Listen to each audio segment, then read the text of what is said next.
உடல் சூட்டை தணிக்கும் வாழைப்பூவின் மருத்துவ பயன்கள். வாழை மரத்தில் குருத்து, இலை, தண்டு, பூ, காய் என அனைத்தும் நமக்கு மருத்துவ பலன்களை தருகின்றன. அந்த வகையில் வாழைப்பூவின் மருத்துவ பலன்களை பற்றி பார்ப்போம்.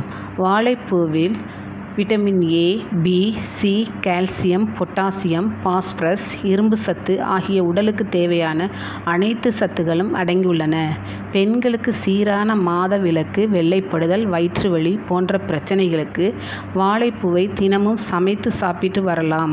வாழைப்பூவை வாரம் 2 முறை சமைத்து சாப்பிட்டு வந்தால் இரத்தத்தில் உள்ள தேவையற்ற கொழுப்புகள் கரைந்து இரத்த ஓட்டத்தை சீராக வைக்க உதவுகிறது. வெயில் காலத்தில் உடலில் ஏற்படும் சூட்டை தணிக்கவும், உடலில் ஏற்படக்கூடிய புண்களை ஆற்றவும் வாழைப்பூவை அடிக்கடி உணவில் சேர்த்து கொள்ள வேண்டும். வாழைப்பூ ஒரு சத்தான உணவாகவும், உடலை ஆரோக்கியமாக வைத்து